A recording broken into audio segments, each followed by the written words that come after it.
So I'm gonna download a new game. Should I download that? It was great. I love that game. I highly recommend it. And I would love to hear what if there were any ending differences. No regrets.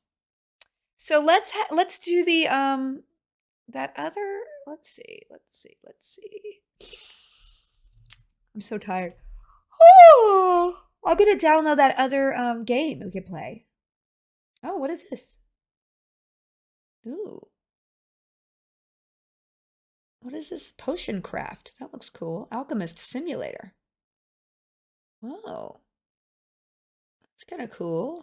All right, we don't need that. What is oh no, cookie clicker. Ugh. I really want to play Deathloop, but we're not going to play that. That would have to be like a real thing. You know what I'm saying? Where is my wish list? Wish list. A wish list. Wish list. It is called Ambition, a Minuet in Power. There we go. $20? Worth it. Let's do it.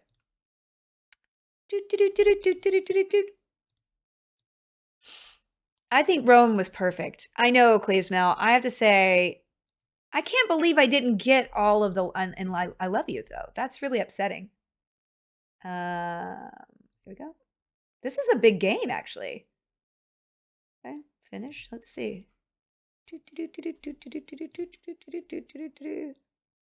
Let's play it. Okay, let's play it. Where is it? Play it. Maybe go old school and play Fall Guys. No Bahala Stardust. That is Jedi. Thank you for saying that you think I look pretty. I'm feeling. Whoa. Okay. Okay, windowed. There we go. Uh-oh. What is this? Can somebody change the title and game, please? Sunder was awful, and his dumping me was the worst. I know, it makes me very upset that I romanced him. I mean, I used him for that last battle. That's probably why Seven didn't love me. I don't think I'm going to play New World. I wasn't really 100% into doing another MMO. I'm a single dad. It's time to pick my kid from school. Oh, Vance. Well, thank you for being here. Thank you for being a great dad. My kiddo is... Okay, so can you guys see this game? This is going to be exciting. I'm excited. This is called Ambition, a Minuet in Power. Miss, I've never played Eastward, but I did see an article on it that made me woke. Oh, prologue, sorry. The carriage rumbles and bounces along the cobbles as you approach Paris. It's taken over a week to get here, even carrying just yourself and your luggage. Your fiancé, Armand, arranged for the carriage to take you from your small village to a tavern he enjoys called the Orphan's Feast. There he'll meet up with you, you'll likely take dinner together, and then he'll show you your new home in Paris. For now, though, you've already finished all of your books, and Armand's letters is your only entertainment other than staring out the window. Might as well take in the sights. Reading the letter one more time wouldn't hurt. Let's read the letter. You must have read the brief letter over 100 times, but you always found a new detail to puzzle over. Armand's letters were extremely long, a habit you'd frequently tease him in for your own missives. Cher Yvette, I know it may be sudden, but I want to invite you to live with me in Paris. Back in your provincial hometown, you were engaged to Armand before he moved north to Paris to participate in the Estate General.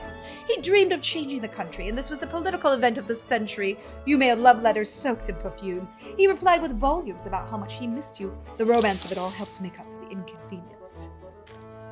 Not that your parents cared much about the romance. At first, you'd been afraid to tell them their youngest daughter wanted to move far away. Instead, they nearly threw you onto the carriage to follow Armand to Paris. While you understood the significant benefits your common family would receive from your marriage into a noble one, you couldn't help but be a little bit annoyed at their eagerness to see you off. I can't wait for you to see it. It's unlike anything back home, a truly vital place where anyone can be anything. Remove the follow Adam vision button. Oh, yes, I will. I will. Why we even? There we go. Okay. Oh boy, that was something, y'all. Je t'embrasse, Armand. That was something you were looking forward to, a chance to be something more. After all, Baroness Yvette de Marble has a certain ring to it. Well, I might as well take in the sights. You crane your neck out the window to peer at Paris. It's even more than you imagined. The streets are a riot of color and energy as people go about their day. Elegant persons of fashion strut like brilliant peacocks. Students stumble under the weight of their books. Beggars alternate between pleading for alms and shouting invectives at passerbys. Everything feels significant, like the world's next act hinges on all of their choices. Though part of you is worried by your unfamiliar surroundings, you feel mostly excited. This place is to be the stage for your new life. Before you know it, the carriage starts slowing down. You must be here. Armand arranged to meet you at the tavern named the Orphan's Feast. As tiled and rumpled as you are, you're glad he planned to meet you in a place with ample food and wine. When you arrive, the coachman helps you out of the carriage, and you find yourself outside a glowing, friendly-looking tavern. The sign shows a grubby-looking child holding a plate piled high with fresh bread and roasted meats. This must be the place. Inside, a woman polishing a lantern looks up as you enter. Her face breaks into a bright smile. Bonjour, madame, and welcome to the Orphan's Feast. Her eyes linger expectantly on the door for a moment before settling on you. You're suddenly reminded of how rare it is for women to travel by themselves. How may I be of service? I'm looking... This is my first time here. Is there anything I should know to help me find my fiancé? Don't worry, while the rest of your city can be rather cutthroat, the Orphan's Feast is a relaxed place for getting your feet under you. The woman puts the lantern down she was polishing. She favors you with a devious smile. What is going on with her head? Is that like a old toothpaste tube? First, find guests worth talking to and try to say the right things to the right people. You'll never have time to talk to everyone, so use your time wisely. I'm sure that if you ask around, you'll be able to find your fiancé in no time. Thank you for the sub, Black's Dragonfly. When she puts it that way, it sounds so easy. I don't think Felicia will like this game. No, you're wrong. Well, you only have one outfit to name at the moment. The Orphan's Feast doesn't feel like a particularly judgmental place in terms of fashion. Your credibility won't be shifted by what you're wearing here. As long as you explore the tavern and talk to people, you should be able to find Armand soon enough. Ooh. Hydrox, not sponsored by Hydrox. Hydrox, not sponsored by Hydrox. Alright. Okay, so who do we want to talk to? Do we want to talk to this person or this person? Let's talk to this person. I have 2 turns. Okay, let's talk to this person. Pick conversation. Ooh, when you search for Armand, a handsome young man approaches you. For help, he'll be able to help. What about this guy? A fellow traveler sits at a nearby table, having recently become acquainted with Paris himself. What is this? Okay, whoa. So basically, I'm getting... favor? Some peril? On a rod favor? These are people, I guess. I could potentially get a reward here. A lot of peril, though. Bay Frank! Thank you for the sub. Good night, Albert. Credibility and peril. It feels like this guy I'm going to be able to get the most... I'm going to be able to get a lot of favor. Oh, but -10 credibility. Let's do this guy. You approach a man standing by himself. His wig is slightly disheveled and he has fresh mud on his boots. Oh, bonjour, madame. You must have just arrived in Paris as well, he says affably. Where did you journey from? An idyllic farming town to the south. I'm a little sorry I left it behind. Oh. Do not worry, madame. I'm sure you'll be able to return there soon enough, he replies with a warm laugh. I myself came here a few months ago from a similar idyllic surrounding in Brittany. But of course the harvest has not been so good this year, which is what brings me to Paris. I'm searching for a way to revitalize our estate. Back home I tried new farming techniques, imported tools, I even built a shrine to Saint Isidore himself. Yet it was no avail! So I am here in search of a solution. Thank you, the creature. Et vous, madame, what has brought you to Paris from so far at home?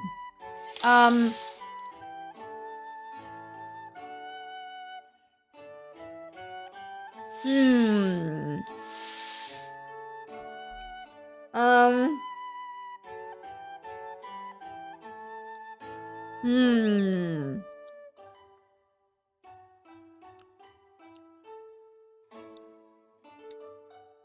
Should I speak about the fiance, or should I kind of like hedge my bets here?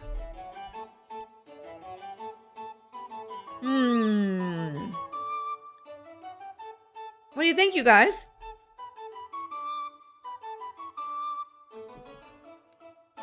I kind of want to do 3.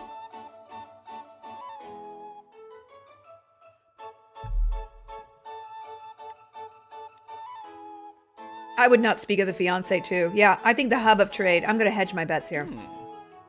Oh, I'm seeking the finer things in life. Well, you're in the right place for it. Fashion is a way of life here. He gestures around the tavern, and you can see that even the people of more humble means have chosen their attire carefully. I think you'll fit in well with the merchants, lawyers, and physicians of the bourgeois. You gain a little favor with the members of the bourgeois. Yes. Yes. Are you here in the city alone? I'm actually looking for someone. Do you know where I can find the Baron de Marmont? The Baron de Marmont? Why does that name sound so familiar? His eyes go wide before settling into an expression of discomfort. Gathering up his things, he starts preparing to leave. Sorry, madame, I simply haven't been here long enough to know about him. Uh-oh. Grab his wrist? Oh, monsieur, please. Oh, look! This choice requires an easy credibility challenge. This choice will increase your peril. Monsieur, please, are you sure you can't remember anything? He sighs and looks from side to side, obviously torn about what to do. I'm sorry, madame, I must go. I have an urgent appointment. Damn it! Without another word, he drains his wine glass and begins to leave. He departs, leaving you with more thoughts. Y'all? Oh no, this is not good. Uh-oh. So we have, look. You have a limited amount of turns to talk at each party. Conversing in a room always costs 1 turn, so choose wisely. Well, we can only pick these people. Oh. Pick a conversation. Now that you're more acclimated to the guests and travelers, you should be able to find someone that could lead you to Armand. Pick conversation. After hours of questioning and searching, it's late in the evening. Hassandra de Raz, do you have any ambition in life? Yeah, to be happy. To do things I love that will make me feel like, yeah, you use that time wisely on my deathbed. And to raise a wonderful kid. And to stay as young looking as possible for the rest of my life. Who knew talking to people is so... Now that you've warmed up, this might be your chance to finally find out what Armand is. You approach a woman who has spotted glancing your way. It will not impact your path or stats. Speak your mind. Pardon me, have you seen the Baron de Marmont? At the mention of Armand's full title, she laughs nervously. She makes a small talk before disappearing. A gentleman you remember seeing earlier walks by. He might prove to be a little bit more useful. Monsieur, a moment of your time. He looks at you, glances over at the woman you spoke with earlier, then quickens his pace as he walks by. The woman is ending up faster. You manage to get the attention of another woman. Hello, She doesn't even slow down. We're getting ghosted everywhere. After a third person gives you the cold shoulder, you wonder what happened. Are you really that out of place? Is it something about Armand? What is going on here? Still, you check around the orphan's feast one last time. There's no sign of Armand. Not even an open tab from the tavern keeper. After waiting around for a few hours, you leave the orphan's feast, dragging your small mountain of luggage behind you. After all, the coach was only hired to take you to the tavern. Armand may not have been waiting for you like he said he would, but you memorized his address from all the times you wrote it on your letters to him. It's the middle of the night, but the street is teeming with life. The light from the window and the street lamps sparkle like stars. You're tired and your feet hurt, but still you can't help but smile. This is it. This is Paris. No matter what happens, you're still here. We're getting ditched, right? For a brief moment, you're not a country girl dragging luggage to the streets. You're the person that feels that you are. That you feel you are when you close your eyes alone. You're overseeing thank you, platypus. A grand salon surrounded by poets and musicians and scientists and philosophers and artists. You are elegant, sophisticated, and respected. You're getting close to the address Armand never described his living conditions much, but he's the son of a baron, and his family always was well-to-do. You spent a lot of time in that carriage wondering about the home you'd spend in your new life. You did not expect this. Calling the house rustic would imply that you were out in the country, not the center of a city. The neighborhood is nice enough, but you're worried that if you breathe too hard on the building, it will fall over. A well-kept woman in the attire of a maid opens the door as you approach. Oh, bonsoir. I assume you must be Madame Yvette. My name is Camilla. Monsieur Armand told me to expect you. Merci, Camille. Take me to Armand. I was hoping he was with you. Camille replies hesitantly. I haven't seen him in days. Well, thank you, Camille. Do you think Armand's all right? I'm sure he's fine, madame. Camille replies with a tone of voice that doesn't fill you with confidence. Glancing around, Camille noticed a mountain of luggage. Mon Dieu, madame, did you carry this all by yourself? You must be exhausted. She's not wrong. I've already made your bed, madame. Go inside and let me get care of these. You take your diary and leave the hefty lifting to Camille. The inside of the house isn't much better than the out. Camille keeps the place tidy, but because you can only do so much. Since you don't care about that right now, you're happy to have a roof over your head. You flop down on a nearby couch, open your diary, and start to write. You are tired, disappointed, and perhaps abandoned, but writing things down always helps you take stock of a situation. Orphan's Feast, hosted by Duchess Margaret Conradin. Novelty lost. Y'all, we made the wrong decisions. Bonjour. 21 miles, 1789. 21. Early the next morning, Camille approaches you, occasionally bringing her apron. She's obviously nervous. Madame, there's something you don't know. Oh, sorry with my desk pounds. Madame, there's something you should know. You're expected to attend a party the day after tomorrow, held by one Vicomtesse? Vicomtesse Marcel de Froid. I mean, Armand replied to the invitation for you to be his date. What do you know about this Vicomtesse de Froid? I'm sorry, madame, but the Vicomtesse felt about my station, so I tried not to pay attention whenever she came up. I know she would never visited the house. Monsieur Armand seemed to like her, but when I could tell, she was a little, how do I put this? Judgmental? She was a little very judgmental. I hope that helps, madame. Well, at least I have a party to go to. Oh, parfait. If you need anything washed or prepared, just ask. That reminds me, if you're going to a party, you should probably make sure you're dressed appropriately. Fashion moves so quickly here that people retire outfits before they wear out. You can't help but notice that Camille's uniform has been repaired many, many times. Monsieur Armand is always going to clothes so quickly. He said that every outfit has a certain amount of novelty. Every time you wear them to a party, the novelty would go down a bit. Even a little thing like wearing the same thing twice in a row could run the novelty out faster. Can you imagine? Fortunately, he knew the most delightful clothier on Rue de Faubourg Saint-Honoré. She runs a shop called Le Petit Mogo. I'll draw you some directions. Immediately, she starts sketching some directions, mostly simple renderings of local landmarks. Le Petit Mogo is available to a visit in the Paris map. If you head there today, you should be well prepared for the party tomorrow. Le Petit Mogo. Uh-oh. You've gained a level of exhaustion by attending the party. Any levels of exhaustion at the start of the party will give you a penalty. God damn it. All right. Y'all, I wish we could go back and not mention Armand to anybody. All right, let's go to the Le Petit Mogo.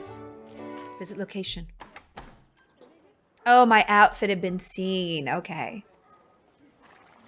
It's a long walk to Rue de Faubourg Saint-Honoré, but the trek to the narrow street is worth it. Every block hums with a vibrant energy bursting with life. Porters and social climbers wind their way through the streets. Paris may be a city swimming in fashion, but this is the source. This street is home to all the major fashion houses, and to Rose Bertin, a personal dressmaker to the queen herself. And now you're here. Back home, they sigh and dream of places like this, then quietly get back to their little lives. Not you. You're still here. Le Petit Mogo. You mumble to yourself. You open the door and walk into the tiny shop, which seems any smaller due to how full it is. This isn't a boutique, it's a workshop. Rolls of gorgeous fabric cover every available surface. The scent is pleasant, but wholly unfamiliar. As soon as the door swings shut, you hear a sudden rustling of fabric. A customer! Amdullah! Bonjour, madame! Welcome to Petit America! How may I help you? All of this is so new. What could you tell me about outfits and fashion? Oh, I think I can help with that! Select one of my lovely outfits to see if it's your liking. Oh! Oh! Novelty 100. Novelty 100. Purchase. That's a little bit cheaper. Robe à la française. Okay, so we could go here. This one's very cheap. Cheap. Cheap. How much money do I have? Do I just buy anything? I have 100. I can't even afford this one. I want that one. The robe de corps. The robe de corps. Felicia's Babel for Orstekning. That's it. Well, I have $100, so I can't have that one. I could get this one. Or I could get... These two seem to be alike. They're the same exact... They have different stats, though. And the robe de français. This one's very cheap. Should I get this cheap one? Revolution, bourgeois, military, church, and crown. I feel like I should be cultivating the bourgeoisie. Don't you think? But -3 for the crown. Oh boy. Military. I don't want the military outfit. I'm gonna go with this one. I'm gonna purchase that one, yep. You've spent some of your money. Levers are used to buy outfits, pay servants, and more. Make sure you have always some on hand. How am I supposed to do that? Okay. Oh, I could sell this. I can't wear this again. I need to sell this. Oh, they won't buy it. I can't sell it. It won't let me sell it. I guess I'm wearing it, so I can't sell it. All right. 22. Vente 22. You awaken, scattering sunbeams across this dusty bedroom. It takes a few minutes before you groggily remember the events that brought you here. You remember tonight. You have a party to attend. Camilla opens your bedroom, already full of cheer. Madame, would you like to start to get ready?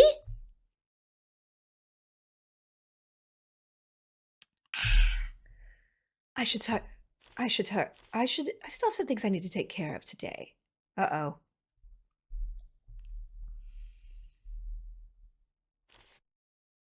I should just start getting dressed, don't you think? That's good to hear. These preparations always seem to take all day. On days where you have a party, you really will not have time to expend exploring Paris. Yes. Once you go to your grotto, we can get started. Is there anything I should know? Don't worry, madame. A glorious woman like yourself is too clear to catch on quickly. Hey, Big Storm.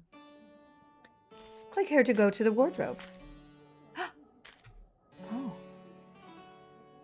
Oh, look. Viscount Marcel de Foix. Private gathering is an intimate gathering. You are most eagerly awaited. So, I'm going to have to do this one. Yeah, I could not wear the provincial outfit to the party. That would be, come on. When the carriage drops you off at the party, you find yourself waiting in line for some time. Looking at the other guests, you wonder if you're underdressed or overdressed. It's honestly hard to tell. You look yourself over one last time, confirming if you're wearing your robe à la française to the party, being held by the crown. The guests have no strong feelings on your outfit, and your credibility has not changed much. With preparations like this, the result of tonight could be a toss-up. While you're determined you're standing in the world of fasting, you manage to overhear an interesting rumor. You make a mental note of it. You have gained a piece of cheap crown gossip. This will be useful later. Unfortunately, you can feel exhaustion set in as soon as you think of the full itinerary ahead of you. Tonight is going to be a long night. Uh-oh, credibility penalty. Immediately upon entering the vestibule, you're greeted by a doorman holding a small ledger. While he isn't physically barring your entry, his manner certainly is. Name, madame? Baron? Yvette Deco? I do not see your name here. I am Baron Amant de Barbeau's date. Ah, that is most unfortunate. Please convey our deepest regrets at his absence, our well wishes to his health. Is there anything I could get you? Would you be able to take this gift of wine to our hostess? Yes. With a small flourish, you present a small bottle of wine you had the forethought to bring. It wasn't easy. It wasn't cheap, but the gesture was important. You have spent... Oh God, I'm so poor. Ah, merci beaucoup, madame. I shall make sure the Viscountess is aware of your generosity. Turning from you, he waves imperiously to another servant nearby who takes the bottle from you. Afterwards, the servant scurries away. Thank you for the raid. Thank you, Red Velvet. I appreciate it. Thank you. Welcome. We are playing a visual novel. Graphic novel? I don't know. You hear some appreciative murmurs from the other guests. Your gratitude and enthusiasm seems to have made an impression, doing away with some of the intention in the air. Surprisingly, the doorman himself seems unfazed. I gain credibility, yes. I've lost peril. Excellent. Before you can ask any other questions, he bows deeply. Pardon, moi, madame, Viscount de Foix. Instructed me specifically to inform her as soon as you arrived. We've heard so much about you. Enjoy the party, he said with a smile. Oh boy! So here's the same guy I talked to before. Oi, oi, oi. Who should I go for? Y'all, we only get 2 turns and, like, people will disappear. Let's see who these people are. Some guests are admiring a painting of the hostess. You might even be able to meet a painter. Okay, so we get a little credibility. We get Elizabeth's favor and maybe some peril. Cheap crown gossip. I think I should get some crown gossip, or this guy. I think I'm gonna get the cheap crown gossip, don't you think? Yeah, I'm gonna do this one. Sushi glutton, thank you. I know need money. You approach a pair of women who are already in the midst of conversations, speaking quickly in low voices. They don't seem to have noticed you. It's been days since the Queen has made any official appearance at Versailles. It is said that the Dauphin's health is worse and she spends every minute by his side. Your ears perk up at this. The Queen's eldest son is only 7, but he's been afflicted with consumption for years now. Rumors don't have much value, but if there's some evidence to this claim, then this could be valuable gossip indeed. Huh. He's overcome the condition before. Perhaps he'll do it again. Uh-oh. Pardon-moi. Uh-oh. Credibility? Eavesdrop. You sip your wine and pretend to be admiring a nearby vase while keeping your ears perked up and focused on the women's conversation. They don't seem to suspect a thing. I'm not so sure. A handmaid had told me that the Queen privately vowed not to leave her son's side until he slept through the night, but she's been with him over a week. He keeps waking up in coughs of fits. Oh, specific details, that's what makes good gossip. You have gained a piece of cheap, crowd gossip. This will be useful. You listen to them go back and forth, and you hungrily soak up all the details of the story. Eventually, you realize you've been admiring the vase for a suspiciously long time. Oh, I'm sorry. Did we interrupt something? I think this conversation we best continued somewhere to Mrs. Street. Oh! Perilous decisions can often get you what you want. If your paraballs fills up, something unfortunate will happen to you. Ooh. Judging me. All right. Uh-oh. A woman in staggeringly pink dress is approaching you, carrying her pet dog. You nearly mistake the woman standing in front of you for some kind of walking confection. A pampered dog lounges in her arms. I don't believe we had the chance to properly introduce ourselves. I'm Viscountess Marcel de Foix. Everyone, this is Yvette, Armand's fiancé! I'm so glad to see you! Armand, that ambitious little thing, told me so much about you. In fact, I'd say that he's quite infatuated with you. A common girl like you. Ah! You've gained a little bit of credibility. Where's Armand, by the way?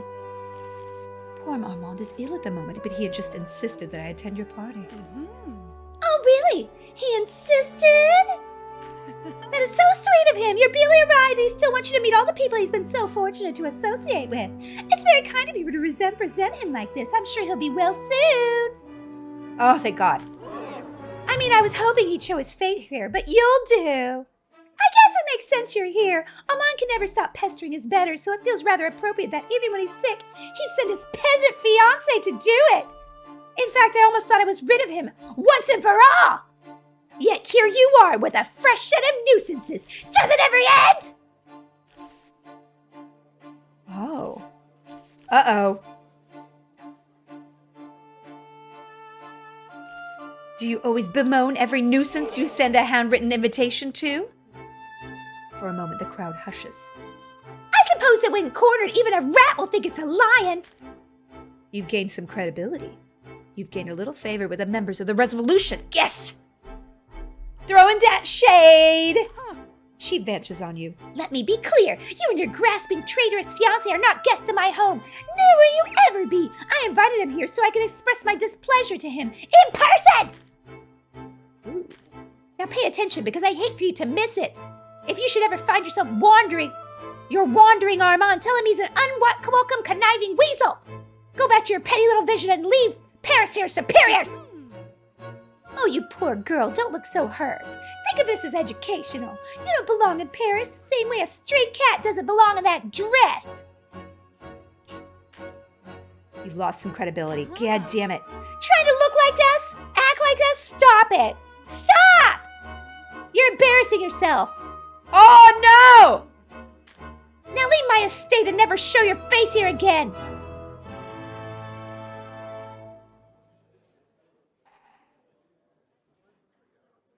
Wow. Wow.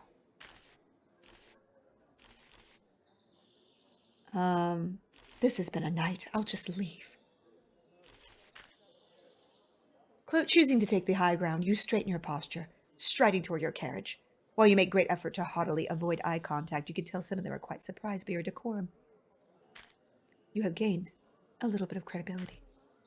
When you arrive at the place your carriage is parked, you quickly find out that it isn't. It's gone. Oh, no. He went home! Dorman came about an hour ago, told you about the coach to leave without you. Seemed real important. He went home. Going back to Marcel is obviously unacceptable. It's too far to walk home, and most of the other guests have left. However, there appear to be 3 other carriages waiting to leave, each of them quite different. Ooh. Okay. Inspect the humble carriage to the left. The carriage to the left of you is in foreign design and features a gilded crest. There's a priest? Perhaps not. A bold carriage in the middle. A soldier of sorts. You recognize the insignia of the Queen's Dragoons. It feels noble and proud, but also capable.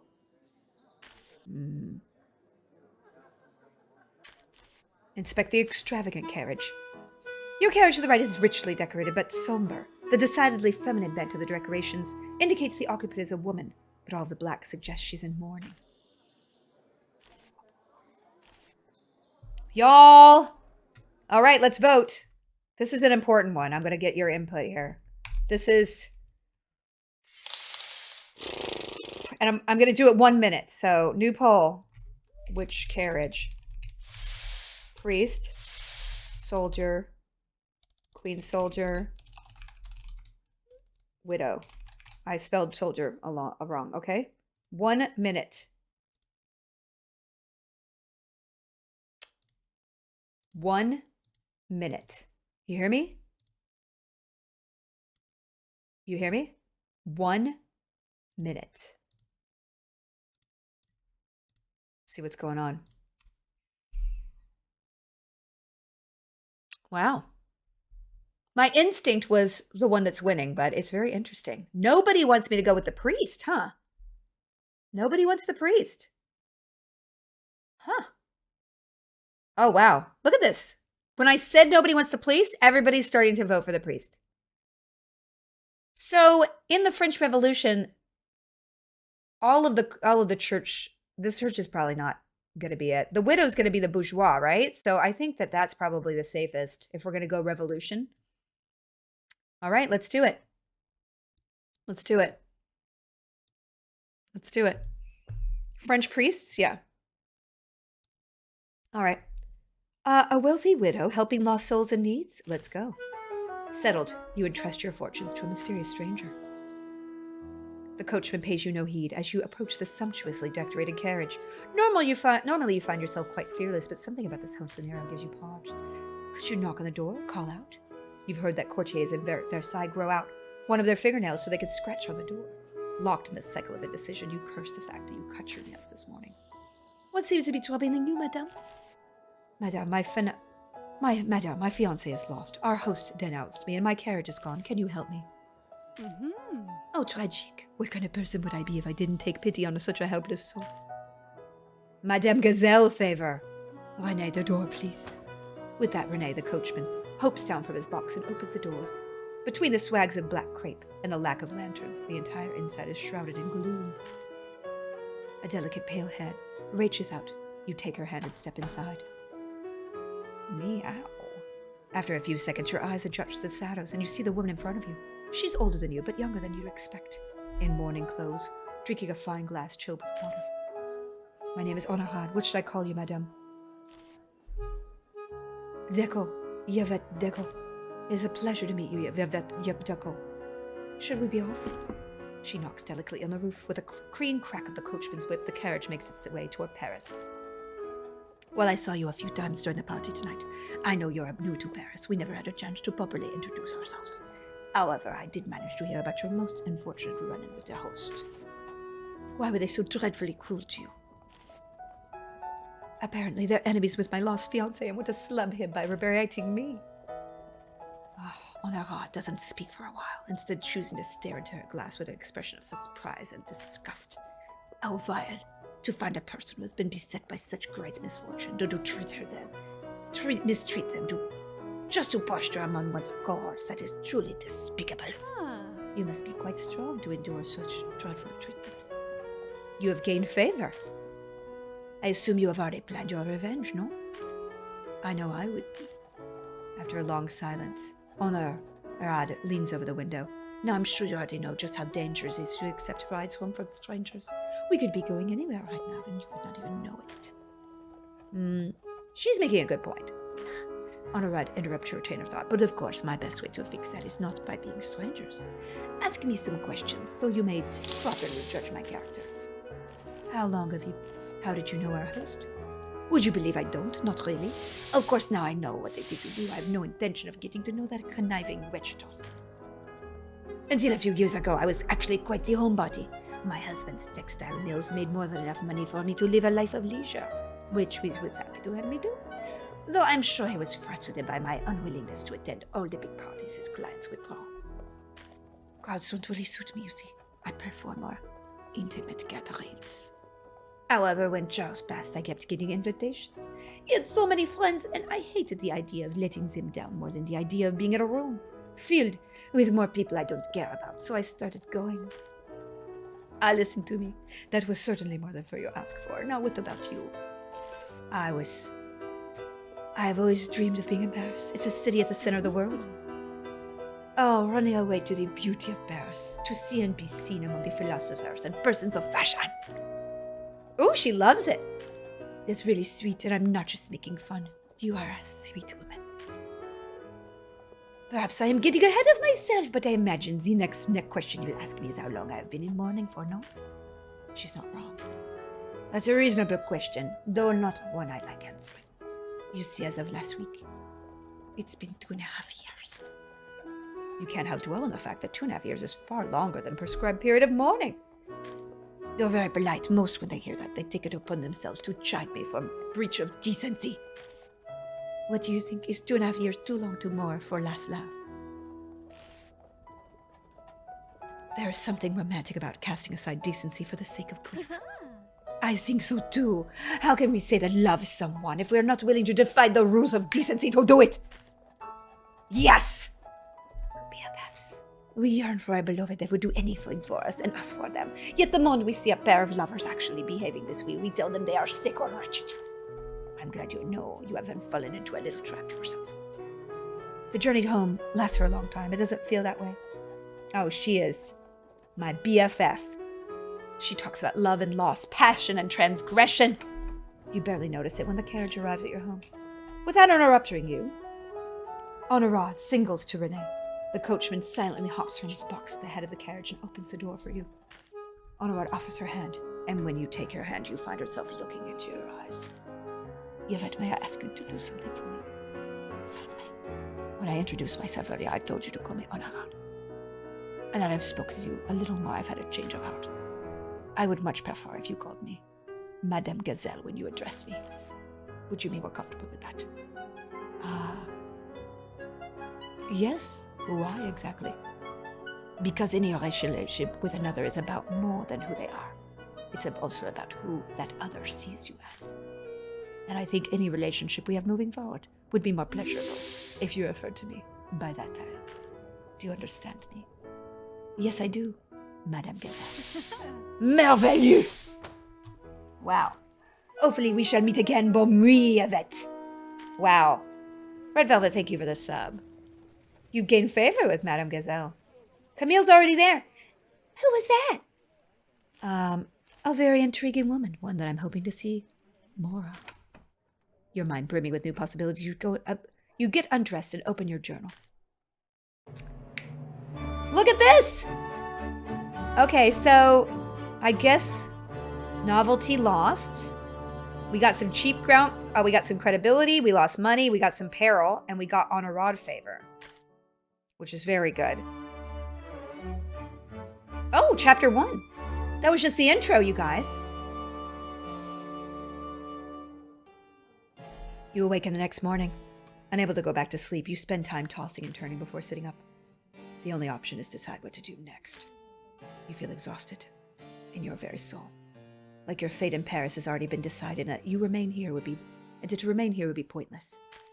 However, stronger than exhaustion is a simmering rage you feel at the outrageousness of your circumstances, at the injustice of your treatment, and at the thought of going back to your tiny village after making it here to Paris.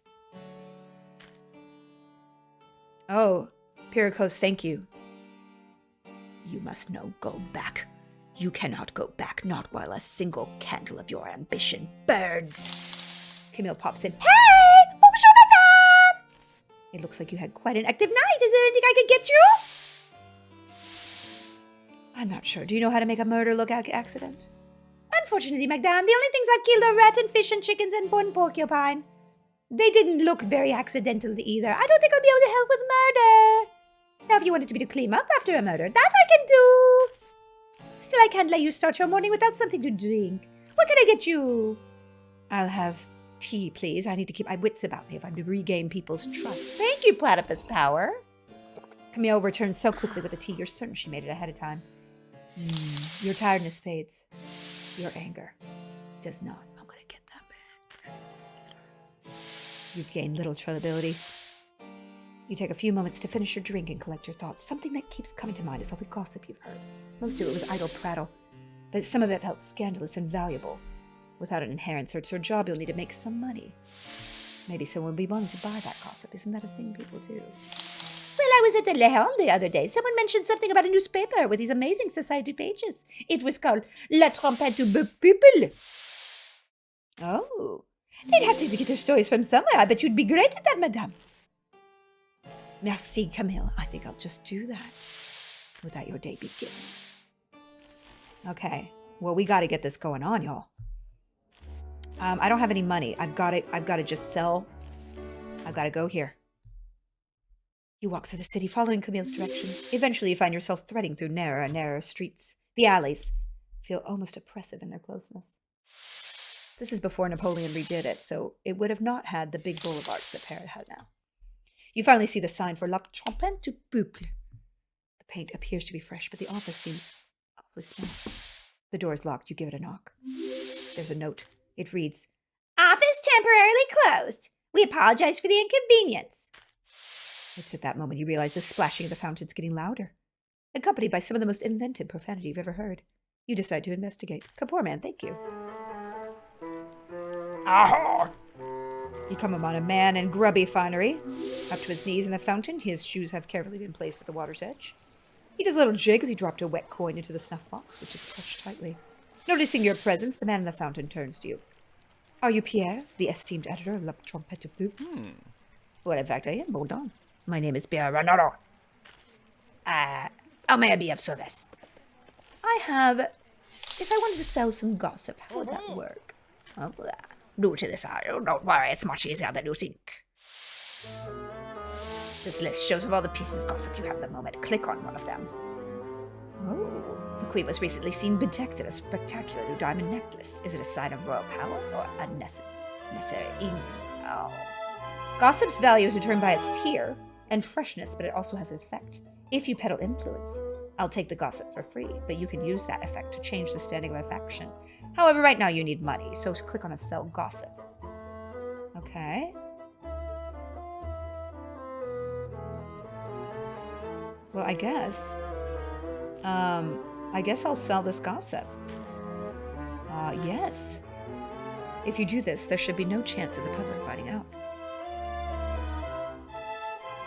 I think, yeah, it's fine.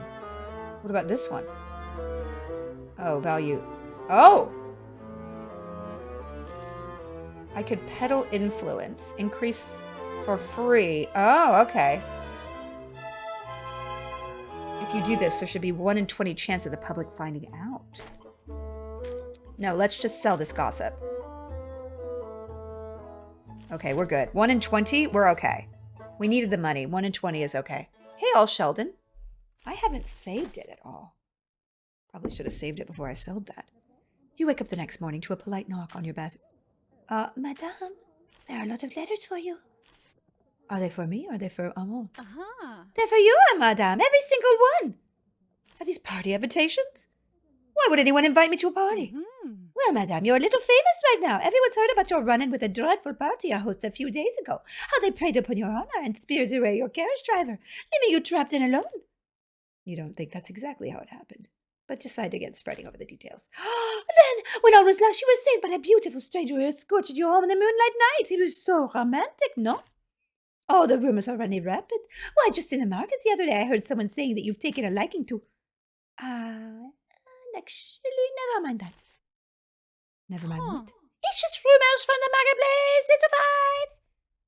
In any case, this is your chance to meet people in the city who don't hate you. Or marshal them all. You have received many party invitations.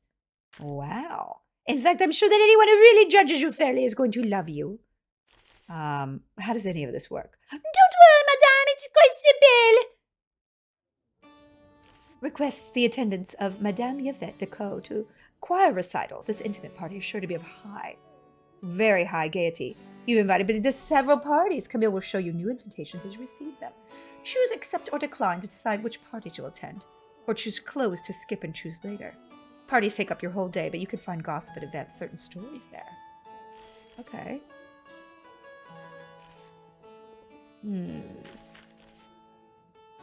Wine tasting party. Attending this party will give you a level of exhaustion. Accepting today will award you 5 credibility. Ignoring this invitation will lose you credibility, and you will receive bourgeois gossip at this party. My goodness! Request the attendance of the fascinating Madame Yvette Decaux to his opera gala. This intimate party is sure to be the most spectacular display of generous amusement. 5 credibility. You will receive crown gossip, revolution of gossip, poetry salon, Madame Bailey, and another one. Military ball. Military gossip. Okay, so with this one we need to respond to. Choir recital, of course we'll be going. Okay, and then we should go to everything, right? I mean, yes. We're going to every party there is. Oh no, we gotta pick. We gotta pick on this one. I know, we're gonna have to make a lot of money, y'all. Haley. Crown gossip or revolutionary gossip? Probably crown gossip, right? Okay, I'm gonna do the crown. And then the military ball. Okay. We need to do everything. All right, now we need to explore Paris. What's today? Today's here? We got to get some rumors. I didn't go to the room. Okay, whoa. A Hessian doorman. The perils of journalism. A fabric shortage. Les grands danseurs de Roy? Parc Monod. I'm going to go to the park. Oh, wait. Oh, there's an incident. Oh, this is so exciting. A Hessian doorman. There's a lot to do here. I need to buy a dress. Uh-oh, exhaustion level 2. Uh-oh. I need to somehow figure out how to get rid of that. What do you guys, I think I want to go with this doorman. Oh, here we go. Exploring a more dangerous part of the city carries risks, but the violent types you might meet could be useful. Minus 30 to 30 livra. You could hire a bodyguard, and you might get some... Oh, we don't need a bodyguard, do we? Pierre, your erstwhile employer, works in a field where one makes quite a few enemies you didn't expect you to catch. Oh, okay, so we're going to save his life. Fabric shortage. Oh, okay. I think we should do this. We might get a discount. Then we could go to the park. And then we could go to the theater. Oh, this is so many. I think I should do something because maybe we'll get a discount on our dresses. Okay? That's the streets of Paris are more crowded. Nothing about this day feels particularly special, and you wonder what brought all these people out. You feel a tap, a finger on your shoulder. You turn around and find you're face to face with none other than the dressmaker Fatima. Salut, Lavette. It's really nice to see one of my favorite customers outside my little shop. Is it possible for you to do me a favor? Can you take this money and go into that dressmaker shop and buy something for me? You see, I used to work there for 5 years, but I never got promoted. So I left to start my own place, and the owner wasn't very happy about it. I might have told her the only client she was fit to dress for the devil and the young men. Either way, I need some spare fabric, and I'm not welcome in that shop anymore. Of course I can help. What do you need? Oh, thank you very much. You've gained a little credibility. You have been given 100. Inside, you're cheerily greeted by a woman at the counter. Bonjour, madame, and welcome to our humble establishment. This is not a humble establishment. It's utterly magnificent. You also get the feeling there's nothing you can afford outside of the boats of raw fabric. Oh, to cure Yvette's exhaustion, you could return to the house and choose to sleep or go to the coffee shop. Thank you, Balthazar. Is there anything I can help you with? Uh-oh. Your coworker told me I could... Oh, boy. Do I risk it? I don't think we want to mention her.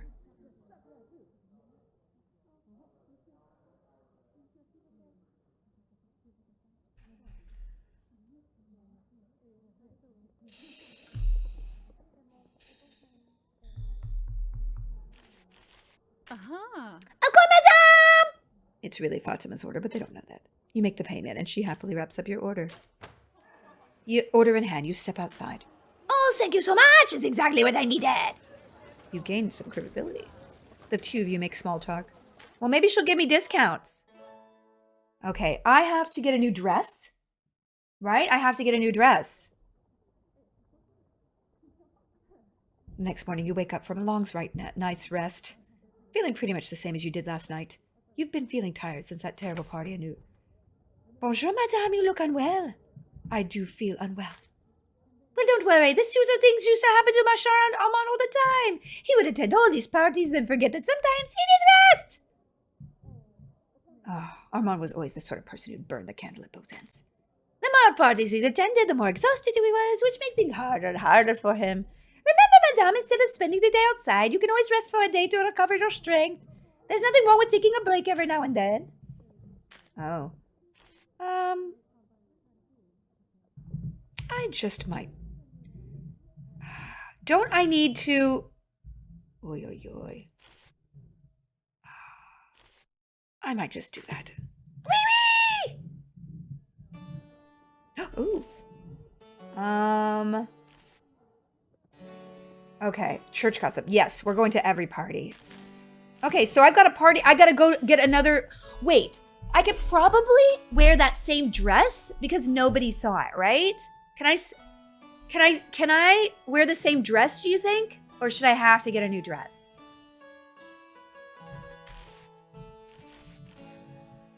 Do I have... I don't know.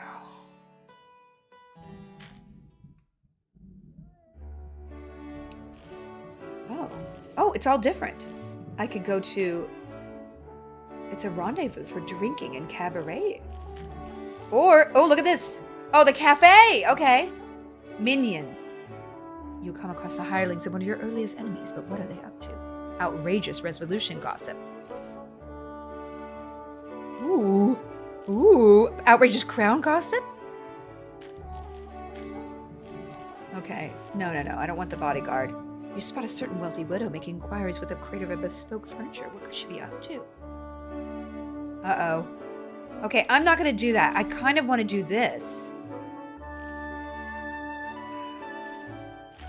We need, let's do this.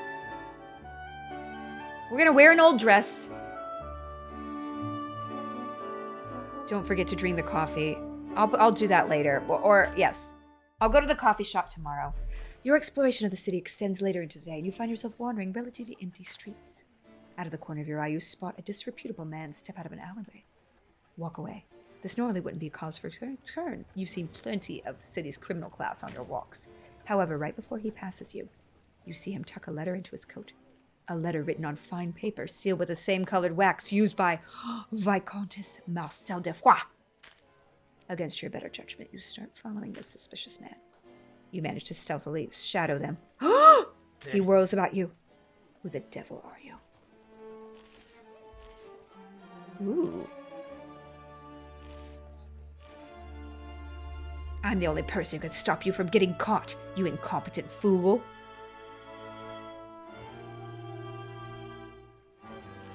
Uh-oh. Oh no! Am I gonna die? Oh, do I bluff?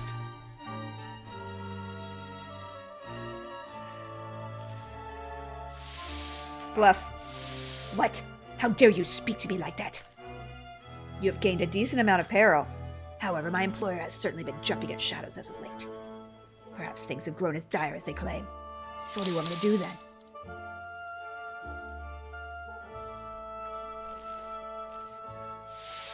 Oh boy! Do we get more? Ugh.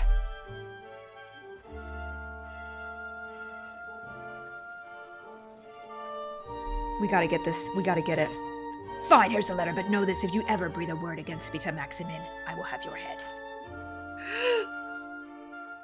You've gained a little peril. With that, he pulls the letter from his coat and hands it to you. Then without another word, he storms away. He seems to be muttering something about incompetence under his breath.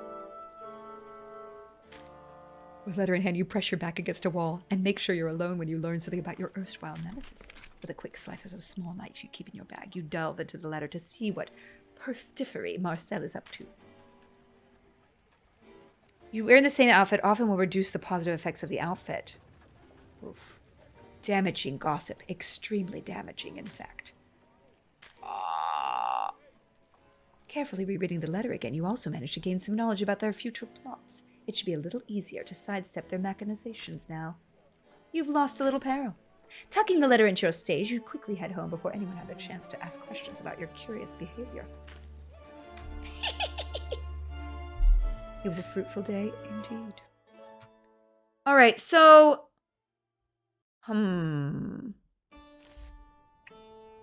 Well, it's the day of the party, so we don't have much to do except do that. The party is being held by the church. They like provincial dresses. Sometimes they like caraco ensembles. Oh, I could do provincial outfit. Look at that. Oh, I am exhausted, though. Damn it. As your carriage nears, you consider taking one last moment to assess your preparations. Yes, you check a tiny mirror you keep in the carriage to see you're wearing your provincial outfit to a party being held by the church. The guests have no strong feeling on your outfit, and your credibility has not changed much. The results of tonight could be a toss-up. You step down out of your carriage and hear the ripple of whispers that signal your arrival to any social event these days. There's a small lounge in the vestibule as guests are waiting to get in. While you're standing in line, you manage to overhear an interesting rumor. Make a mental note of it just in case. You've gained a piece of cheap church gossip. Unfortunately, you can feel the exhaustion set in. Uh-oh. Damn it. Huh. A servant checks at your invitation. Oh, it's Camille's sister. Nod to her and enter the party. Should I suck up? I should always suck up with wine. You can hear the whispers of guests noting your generosity. Credibility up, peril down. Yes. You spent 10 livres. You have gained a tiny amount of credibility. You have lost a tiny amount of power. Now let the games begin. Okay. Ooh, we got a lot. Okay. So what about this person? Your presence here hasn't gone unnoticed by some who consider themselves extremely pious. They doubt the honesty of your intentions here. Cheap church gossip. Okay. Cheap church gossip. Cheap church gossip. A little bit of peril. Let's see. This is that one guy. A jilted gentleman has sought out your company. He was quite the grudge to settle. However, firmly held grudges often lead to loose tongues. We could get cheap church goblins and shocking grudge. Oh! Okay. It appears that the party's host has left their study unlocked.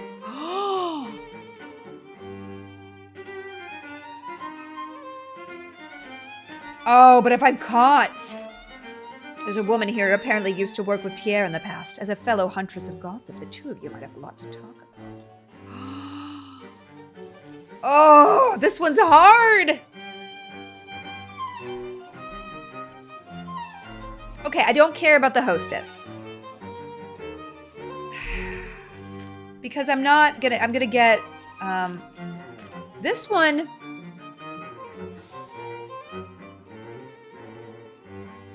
I could get money, but I don't, that's too risky. It's too risky. Victor, it's too risky. I could do this guy and get some cheap and shocking. Now this one has some good ones because the higher the level. Cheap, outrageous. Okay, so the colleague in journalism, we're not going to do these two. It's too much. It's too much, you guys. It's too risky. I'm sweating. It's too risky. It's too risky.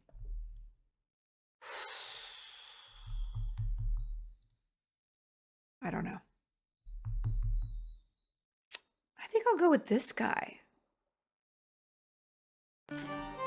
Push the button. All right. I'm going to do with this. I'm going to pick this guy.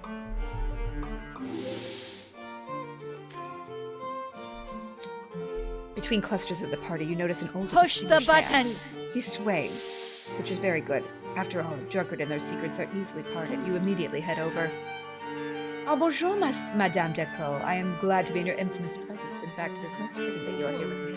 After all, you and I are not so different. We are both innocent people who have been spurned for reasons that we do not control.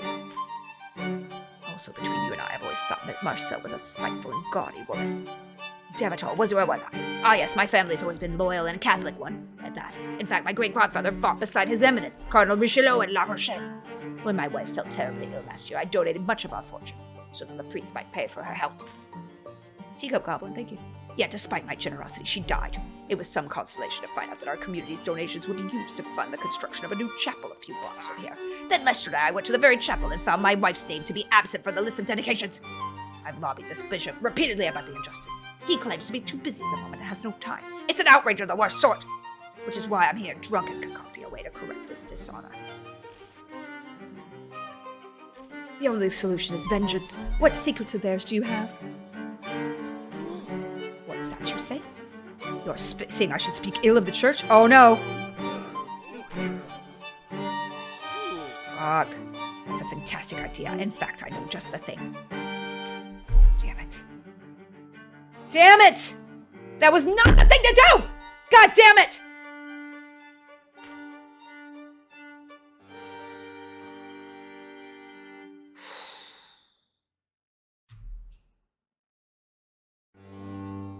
It's okay. We're okay. All right. You find yourself speaking to a woman who tell you gossip concerning the church. All right. Damn it. All right. You're approached by a woman who's playing a most unusual game with the host. The strange game must be conducted in secret, but it's also uniquely sorted too. Ooh. Okay. I could get some shocking bourgeois. Why is there a woman here who looks so much like you?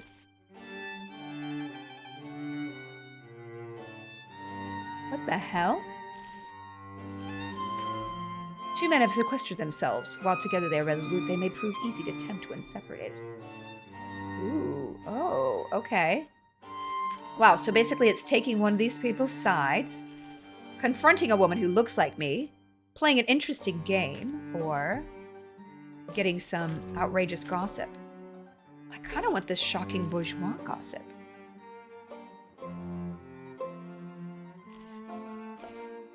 God damn it, they're all so good!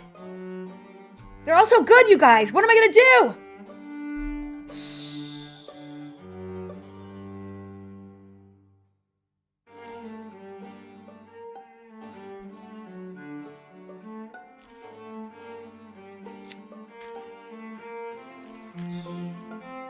I mean, honestly, I don't think that one's worth it. This one right here, we could definitely get a bunch of shocking, outrageous. And this one, we could get some favor with someone. I think we gotta do this. The doppelganger? Okay. You guys want the doppelganger. Encircling the party, you happen to know something very strange. At first, you thought you were looking in a mirror, but something was simply off about the whole thing. How odd. You walk over to inspect the mirror, but you're interrupted by someone in the middle of your approach. Ah, Madame Decaux, I'm pleased to see you again. Will you be willing to indulge me for a minute, so we might be able to discuss our business again? You still remember everything we went over, no? Of course, the business that we did, which I know so much about. Oh. The lie could have been a little bit confident. I'm glad to hear you have everything in order. So many of my clients usually decide to barrage me with ceaseless questions. As I was saying, you approached me early in the evening and said you were interested in borrowing a substantial amount of money. Of course, the interest rate will be significant, but you've already convinced me that this isn't worth worrying about. Mallet. He steps back and looks you up and down. If I may be bold, so ask, why did you change your outfit? Better yet, what do you think of it? You look absolutely magnifique. It was quite a bold choice to change clothes in the middle of an event. That's a touch unusual now that I consider it. Oh no! He talks with you and he already intends to loan you a large sum of money. A sum of so large you couldn't possibly pay it back. You try to dismiss the thought, but he's turned out to be quite insistent. Which makes sense, as anyone loaning money with a high interest rate is secretly hoping you'll never be able to fully pay them back. Why else would they do it? You manage to excuse yourself and convince him that you need more time. However, your first priority is finding this mysterious woman who's pretending to be you. Wow. We got a little bit of gossy. Oh my gosh, you guys. Oh my gosh. Talleyrand is a figure of much discussion in France. Born as the scion of a powerful noble family, Talleyrand's foot was maimed at an early age. Unable to participate in dances or march adequately, he was deemed useless by his family. Thus, he was sent to the priesthood. While he's fulfilled his duties to the church well, he's also been the subject of much scandal. Talleyrand believes that he embodies a modern system of Catholic values, including his preferences toward the need of the common people over the nobility. However, these modern views seem to be dismissive of his vows of celibacy. He's still considered quite desirable by many women in France. However, actual advancement within the church has evaded him. While it's well known that he's been impatiently waiting for the Archbishop of Bourges to finally join the heavenly host, Talleyrand has also had his eye on the post of the Bishop of Autun. Unfortunately for me, it seems that Talleyrand's prayers have gone unanswered. While the Bishop of Autun has moved to Lyon, he's selected a different successor to his post. This has left the ambitious Talleyrand fuming, and the more orthodox members of the clergy laughing. Hey, Argover. The church has gained power. The church has moved toward the crown a little bit. It appears that the traditionalists of the church have won the day, and the revolution has lost a chance for a powerful ally. Ah, so in Paris, life goes on. Hot Trick, welcome. I have got to sleep, y'all. We got a lot of parties.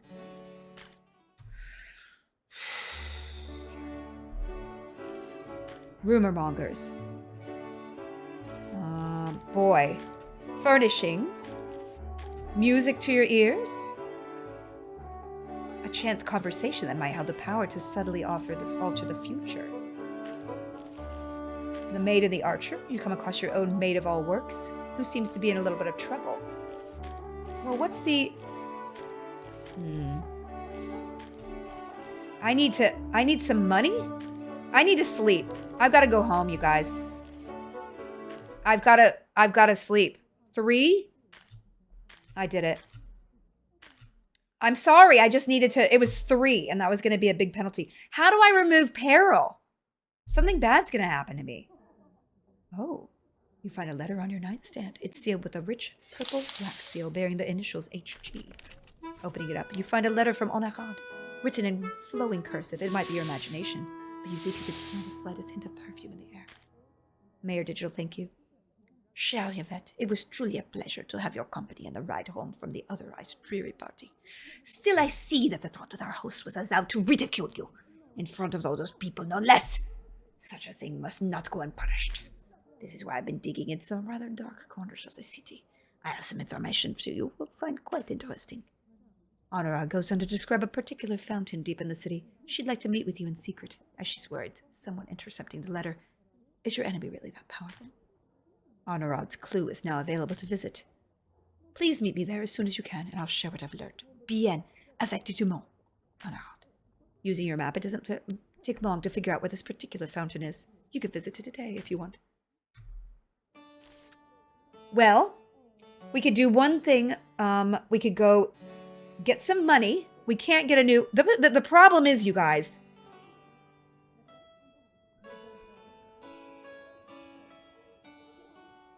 We're going to have to wear the same dress. Oh, this is bad. I don't have enough money to get another outfit, y'all. But what about my apparel? I got a lot of apparel going on.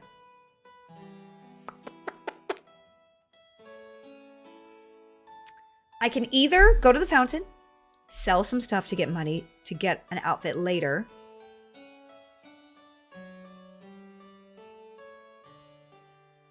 Or go get an outfit. There was a cheap dress, yes. I gotta sell the gossip, you guys. I gotta sell gossip.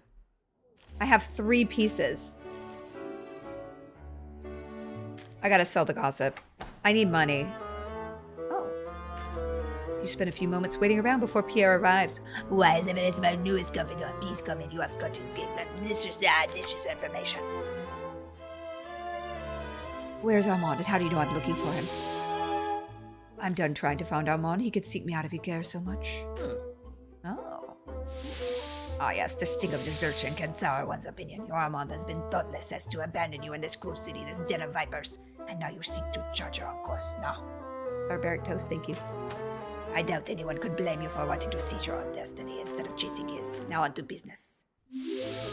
Okay, so outrageous. Sell that gossip. And then sell gossip. Okay. And then...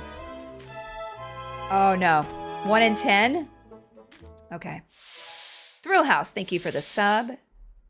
1 in 20 is okay. 1 in 10 that's too much. I'll get it! Oh. Madame, we need to talk about rent and my wages. Who was that at the door? That was our landlord, Monsieur Ricky. He was asking after this week's rent, which is odd because I know that Monsieur Armand already played a healthy advance on our week's rent, and we should still be fine for the rest of the month. Monsieur Armand used to stay of our landlord. What is it? He said our landlord would sell his own soul for a handful of livres, that he'd still be getting the better deal for it. Well, we needed to pay him this week, but next week we have to have 35 livres for our rent and 5 livres for my wage, or we could be in trouble. You will now need to pay both your rent and the wages of your servant every week, or deal with damage to your credibility. Is there anything else, madame? No, Camille. Just breakfast will be fine. Aye! We got money. Okay, so we have to go to the party. This party is being held by the bourgeoisie. They like habits de cour. Sometimes they like robes de corps and robes de la polonaise. Well, I got 1 outfit, all right? The novelty is still at 90, though. As your carriage near the party, you should consider taking one last moment to assess your preparations. Always. You check a tiny mirror to see that you're wearing your robe à la Française to be at the party. Oh, my credibility is increased. Oh, yeah, because it was a bourgeois dress. I regret every single decision I make. You step down out of your carriage and hear the ripple of whispers that signal your arrival to any social event these days. There's a small line in the vestibule as guests are waiting to get in. While you're standing in this line, you manage to overhear an interesting rumor. You make a mental note of it in case you have gained a piece of cheap bourgeois gossip. You're neither well rested nor exhausted. Nothing is holding you back from doing your best in this game of wits. Everything seems to be in order. Please take this gift of wine, along with my compliments to the host. Ooh. I always. You've spent 10 livres. Yep, peril down. Now let the games begin. Ah! What am I gonna pick? There's a woman here who apparently used to work with Pierre. Oh, okay, so this is my gossip woman. There is a pair of women. Trade secrets. Cheap. Shocking. There is a guest has spilled their drink on you. I don't know about that. Or we have someone who's absolutely bursting with the seams to desire to discuss something concerning the host. But only with those who know the host well. You might not, but what has such a triviality ever stopped? Well, I think we go here. Shocking book. There's very little peril. A little bit of credibility. Or we could go here.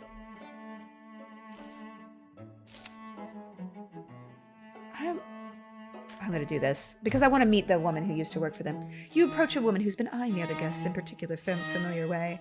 She looks up at you. Yvette Deco, I take it? She asks. A fine assessment. I thought so. You seem to match all the rumors I heard. My name is Anne de Guasma. We both are acquainted with Pierre Renaud. Funny little man, isn't he? I used to work for him as a rumor monger a long time ago before his boss passed him and bequeathed him the newspaper. Of course, since then I've moved on to greener pastures. How's Pierre doing, by the way? Does he still gamble like a madman? Oh no, he doesn't even drink anymore. I hear the Pope might have him canonized. Oh, can you imagine? I once saw the man wager a full week's wages on a wig louse racing. Normally you'd think she was joking, but this is Pierre we're talking about. By the way, I'm not certain what you're doing here tonight, but I'm here to interview the Comte de Boulainvilliers. I mean, he doesn't know there's an interview, but it's not important. Simply put, I'm here to find something interesting related to the bourgeoisie. Can I trust you to stay out of my way? Well, what do you say you and I were interviewed together? Together we'll cover every angle. Interview him together? I'd be agreeable with such a plan if we both sold the story to our respective employers at the same time. They'd be none the wiser. She leads you over to the Comte de Boulainvilliers and engages him in conversation. It looks like they've met before, but he has no idea what her actual profession is. The two of you alternate in your conversation with him, slowly drawing out details of the latest scandals. Like a good gentleman, he attempts to remain discreet, but against the two of you, he doesn't stand a chance. You have gained a piece of cheap bourgeoisie gossip. The three of you stick around together, chatting, before you find that there's nothing else to be gained. Eventually, you part ways. Alrighty. Oh, what is this? You recall a far-off memory. It's of the time when you and Armand first met. Whoa.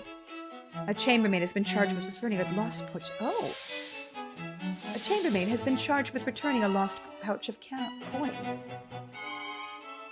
I'm not stealing.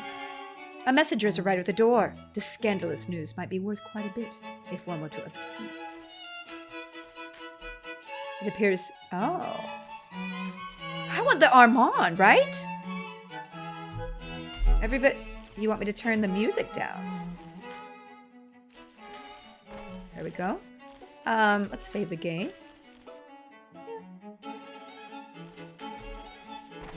All right. What do we think? Do we want to... I kind of want to know about Armand. But then I'm not getting any... any bonuses.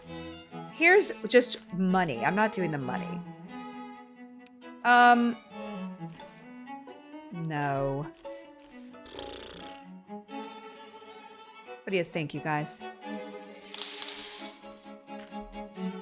I don't care about Armand. I'm dumped him. I'm on to bigger pastures. We're doing this one. Strolling to the event, you find yourself in the vestibule of the party venue again. You're startled by the sound of a frantic banging at the front door. You open the door to see a young man. He's sweating, and you can see a horse outside. Without a word, he steps inside. Excuse me, can you help me find Madame Marie de Dolaine, the Countess of Brion? I have grave and potentially scandalous. We can't be risked. Oh, we can't risk you being spotted inside. Tell me the news, I can deliver it for you. We can't risk it? Mon Dieu, madame, you're right. Come closer and make sure to deliver every word you hear to the Countess, and only to the Countess. As he frantically whispers details to you, you find your eyes opening wider and wider in shock. It's equal parts tantalizing and ghastly. Surely it can't be real. No wonder the Countess needs to hear this immediately. You've gained a piece of outrageous crown gossip. Of course, Pierre would like this information as well. Still, sharing it with the Countess could be hazardous. It could lead to a reward, or improved esteem in her eyes. Bleh. Now I must be on my way before someone spots me. Curse these courtly intrigues.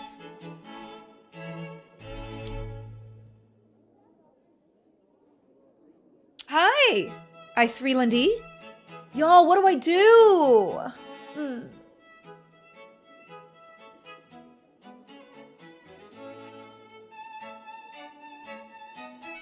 I feel like I want to keep it. Or should we do the risky thing? Let's try it. You quickly find her, pull her away. It doesn't take you long to relay the recent developments to her. You, of course, leave out the part where you tricked her own messenger into telling her about it. Thank you, madame, for bringing this scandalous revelation to my attention. You have my gratitude. Yes! Okay, great. Though I must wonder how exactly you came by this information. You show no signs, but her suspicion lingers.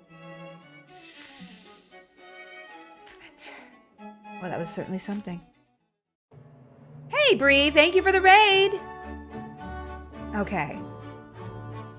Well. Okay. What should I do, you guys? Oh, we have another party. We gotta go to the party. Baroness, intimate party. Held by the church. They like provincial dresses. Okay, great. Well, I'm doing pretty good with only 2 outfits, you guys. You have a lot of credibility. Almost maxed out. I know. We're going to assess our preparation. Oh, we're going to head straight to the party. You already know what rumors to listen for and what advantages you have. Credibility down. Your choice of outfit has not altered. Ugh! You gained a piece of cheap church gossip, though.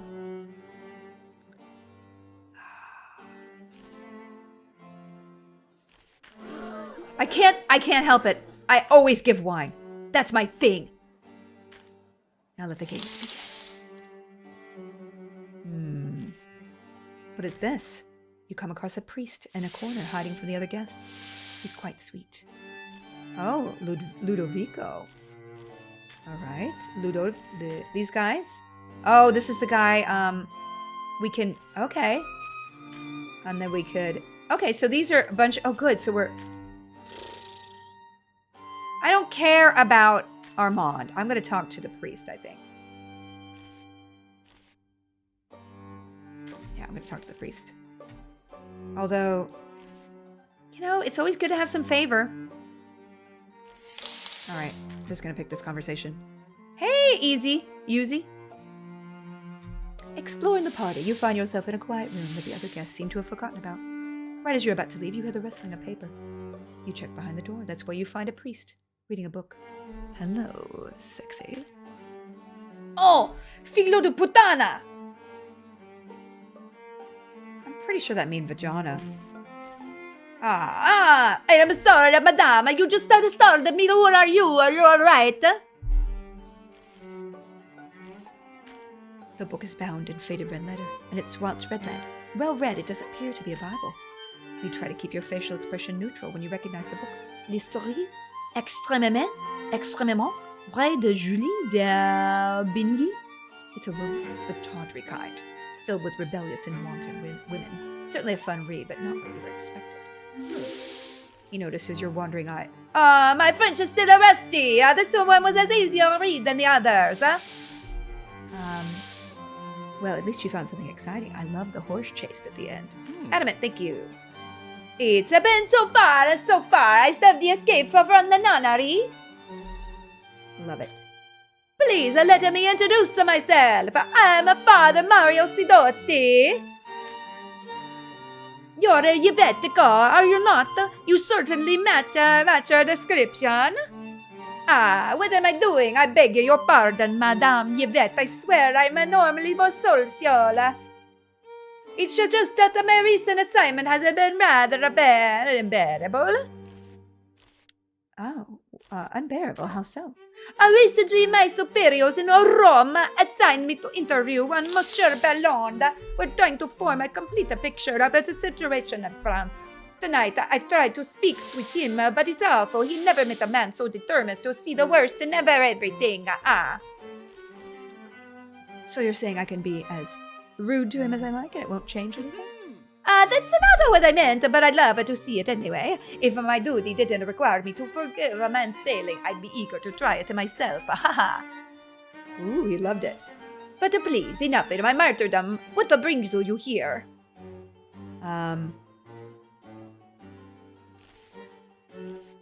My fiancé's missing. I'm seeking revenge on the prominent noble, and I like the wine here. Well, I'm glad to hear that you're as interesting as they say, Madame de Caux. He replies with a broad smile.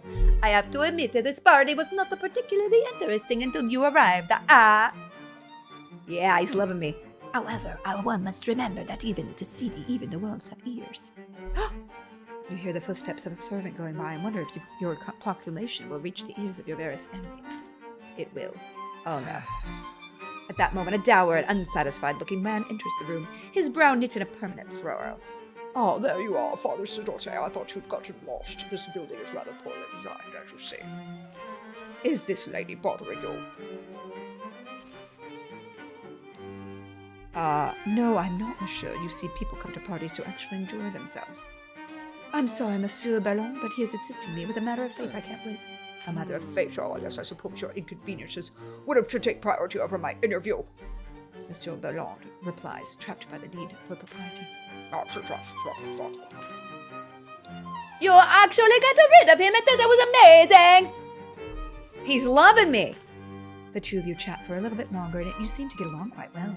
Father Sodotti is remarkably well read, and you never expected to find yourself discussing Voltaire and Goethe with a Catholic priest. By the way, the next time we see each other, I would rather you call me a Luvitico, if that's all right, eh?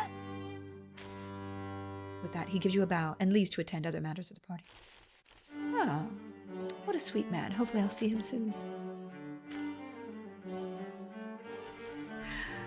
Oh, they really, really want me to... Oh.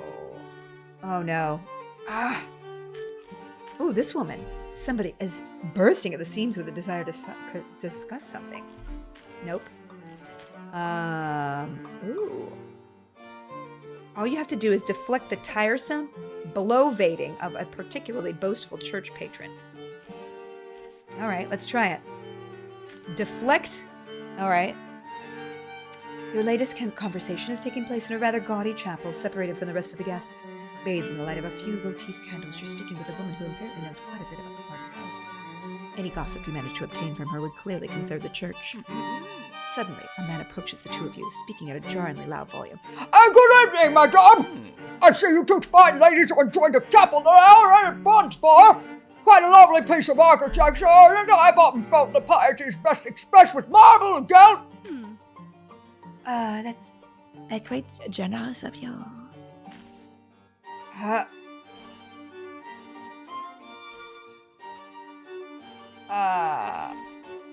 Then you're in luck. My friend was telling a story you'd love to hear. Really? You think he'd enjoy this? Oh, by all means, madame. Oh, merci beaucoup. You see, I was just getting to the best part. You have gained a piece of cheap church gossip.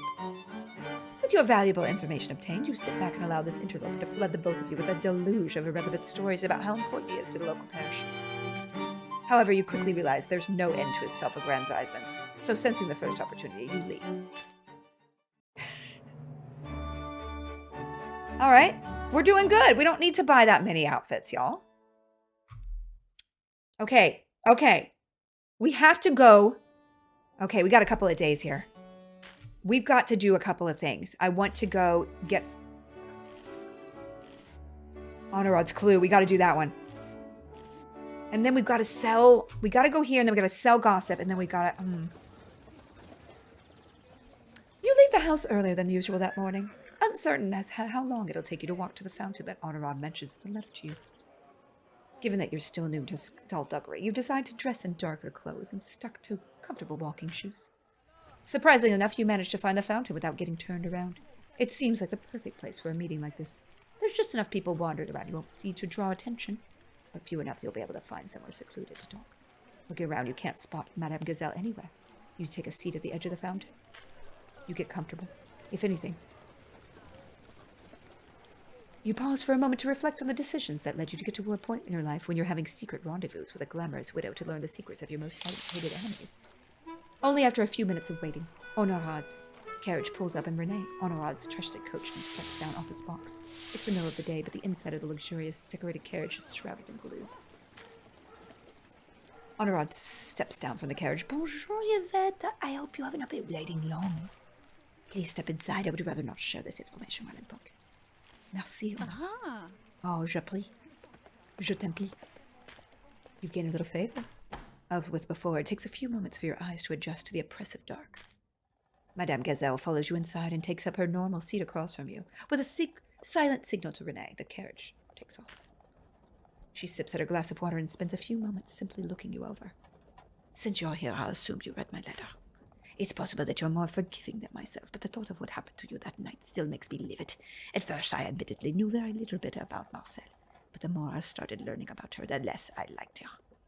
Now that I've gotten to know her better, I'm not surprised at all she would be so contemptible.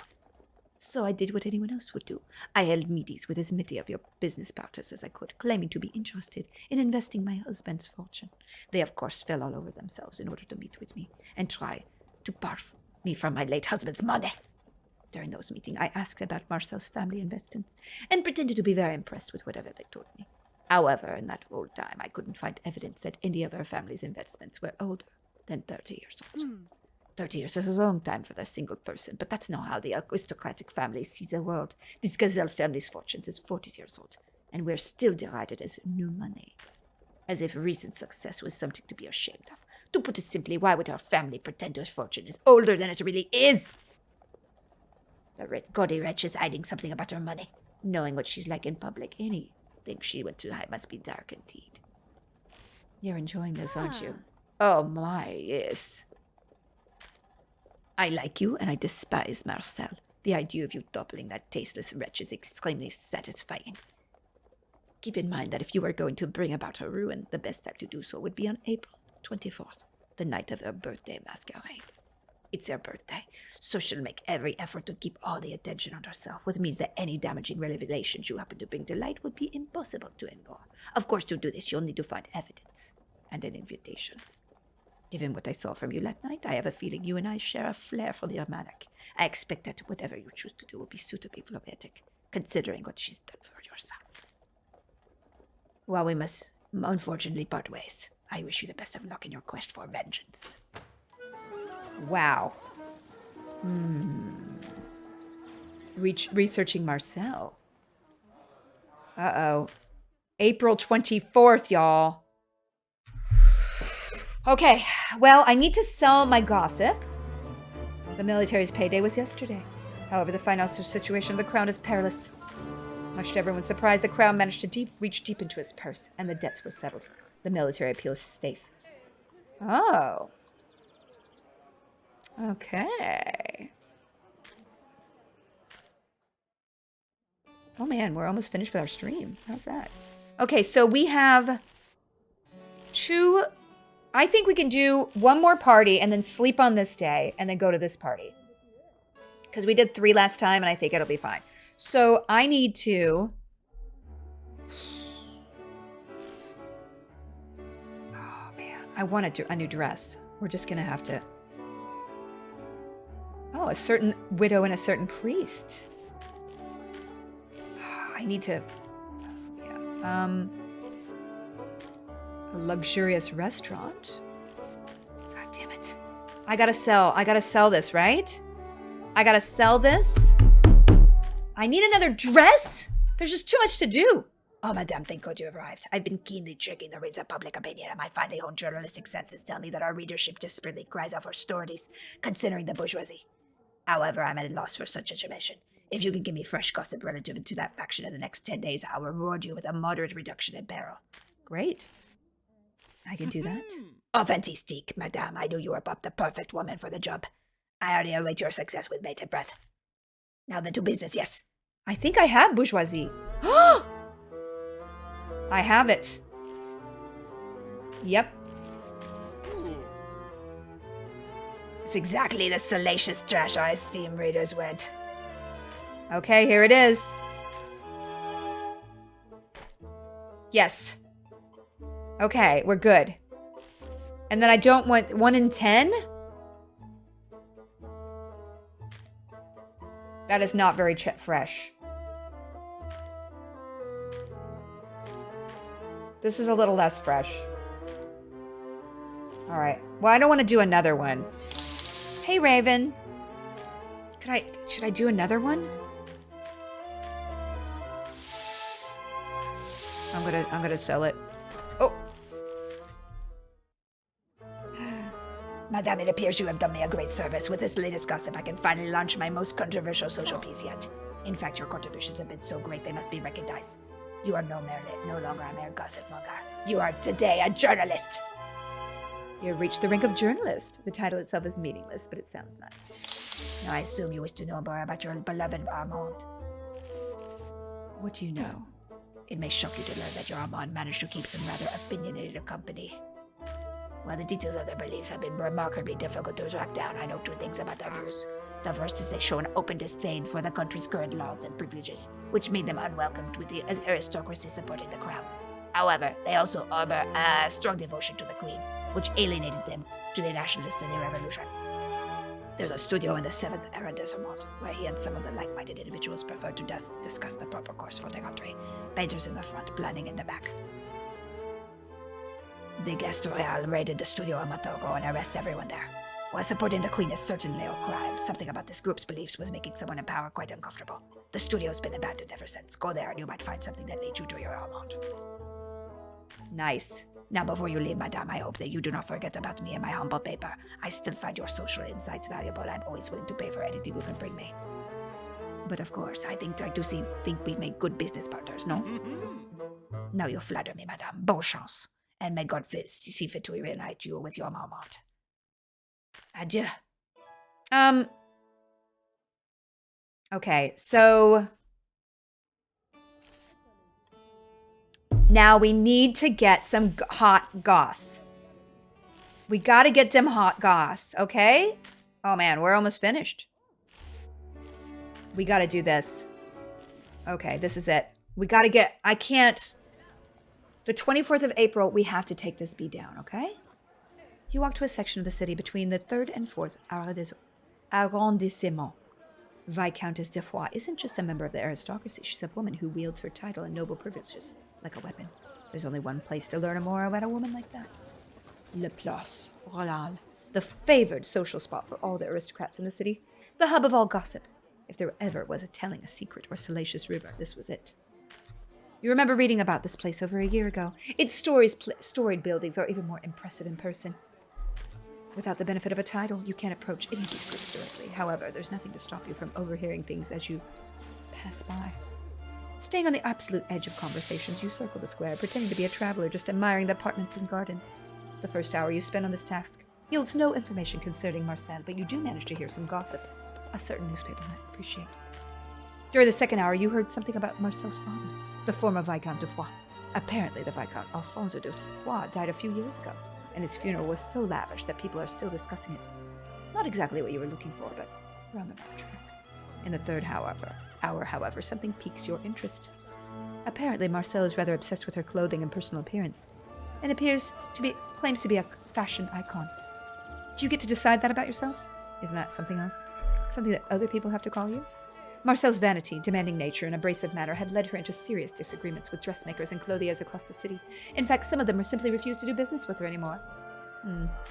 She would have to have been an unpleasant customer indeed, in order to drive a dressmaker away. Apparently, every order she places is completely unique, which means each item in her wardrobe would cost a fortune. An idea strikes you as quickly and surely as a lightning bolt.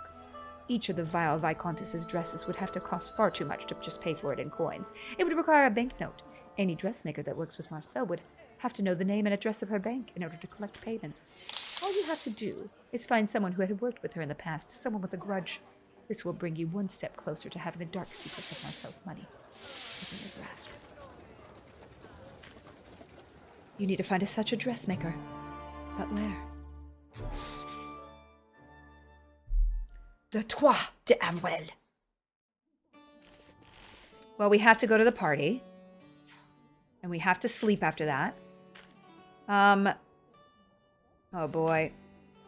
We have to.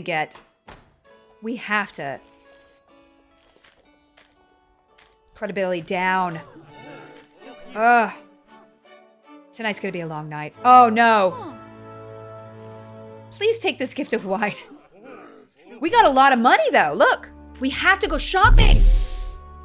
God damn it. Scooper, thank you so much. Let the games begin. I don't care about Armand. I don't give a crap. 2 guests in this room seem absolutely paralyzed with the weight of the rumors they bear within their hearts, but neither of them are willing to speak for fear of discovery. Perhaps he would get one of them low and things would be different. Ludovico favor. Ooh. Uh-oh.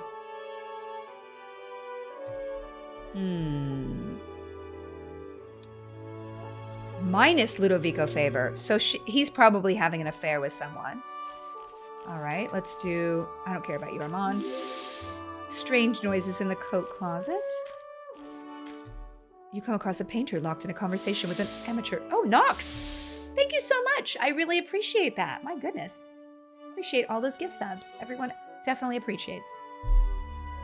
Judging from the look on her face, she'd rather be anywhere else. Let's do this one. She looks like she's being predated on. You happen across a man with an arrogant air about him talking to a woman. Well, it would be more accurate to say he's talking at her. This is our last thing, okay? We'll finish this party and then we'll save and go about our day. For her part, the woman appears to be doing her best to remain civil and just draw on her sketchbook. And furthermore, it must even be obvious to you that your work peaked at the 1783 salon. Why else would all of your portraits of women look the same after that? My clients dress however they wish for their portraits. My role is merely to capture them as they are in their lives. Is it wrong to have so many women wish to look like Her Majesty? There's nothing wrong with an admiration for the Queen, however, that's not the point.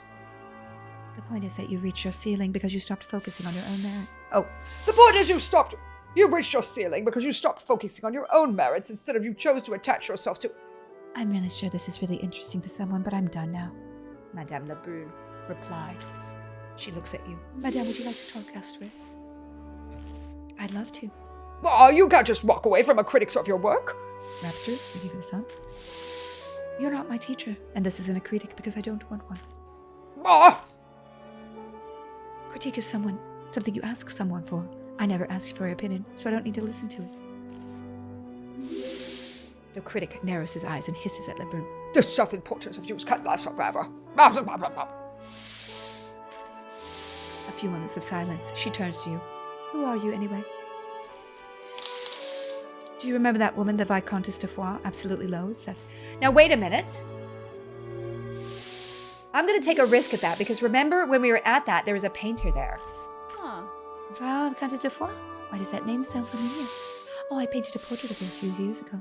I don't think it was my best work, but the pay was good. That must mean you're Yvette de Caux, I take. Please call me Elizabeth. Formality doesn't suit me. Ooh. To what do I owe this infamous honor? I rescue people from conversations with boorish idiots. It's a hobby of mine. Oh, you like to play the heroine? You have gained favor. Though if you thought he was bad, well, let's just say he's not even the worst one out there. I've had quite a few years of experience to learn that. You chat a while longer, but you find out you run out of common conversation points a little quickly. Still, it's very pleasant on the whole. You've gained some favor. I'm sorry, I must go. There's some other business I need to attend to. Perhaps I'll see you again. Perhaps. Not really. Damn it. All right. Oh, I might be able to help her. I'm not going to rescue her again. Cheap crown gossip. Oh, here it is. Is that my double? I'm going to pick this woman. I think it's my double, y'all. You step away from the party proper to take a break. Suddenly, your ears perk up at the sound of something unusual. Ah, mystery. Finally, something interesting. A mystery. As stealthily as your finery will allow, you walk up to the closet door and press your ear against it. Straining to hear what's on the other side of the door, you hear a mumbling and the crying of a young girl. Pardon, mademoiselle, are you all right? I'm fine. Your doubtful silence speaks volumes. Actually, I'm not fine. I'm not very fine. My parents forced me to come here, and I said a bunch of stupid stuff, and everyone got bored or mad, and now it's all as bad as I thought it would be. I just want to stay home and read books about spies. My name's Amélie, by the way. Why does anyone do this? We do this because we must. This socializing is a trade like any other. I don't want to learn this trade. I don't even want an apprenticeship. What do I have to do what my parents do? You don't. Still, you must do something. And hiding it is a closet, isn't it? It is really stuffy in here, and I think my foot fell asleep. You've gained some credibility. I guess that makes sense, but what should I do now? Ooh, if you're going to be here, you should be memorable. Take a risk. Mom and Papa told me not to say anything too controversial. Because they have to. This is basically a job. But Mom and Papa aren't here right now. Oh, no, you're sure her parents aren't going to love your advice, but who cares? They should have prepared their daughter better.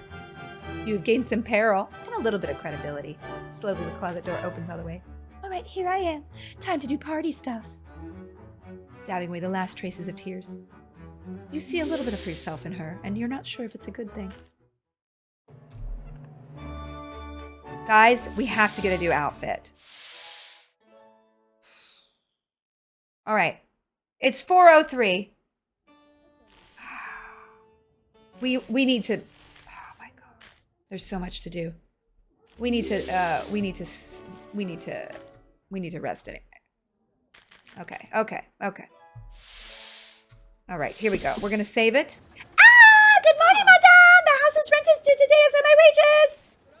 I got some money. Merci beaucoup, madame! Hi! Oh, of course I'll go. Company party. All right, save game. Create new. Goodbye. Who are we gonna raid? Who are we gonna raid? Thank you guys. This has been super fun. I do not have a stream on Friday night. I have a birthday party with a bunch of the MST3K people. It's kind of like a wrap party of our writing.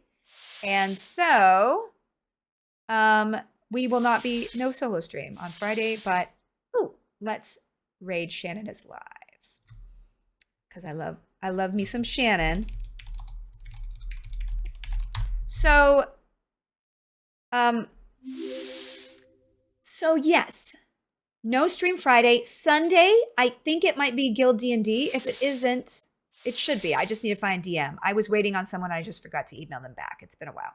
So, should be D&D this Sunday, but if it isn't, I will announce it on the Discord. Please check out the Discord. Check out the new Geeks Corner, and I appreciate all of you.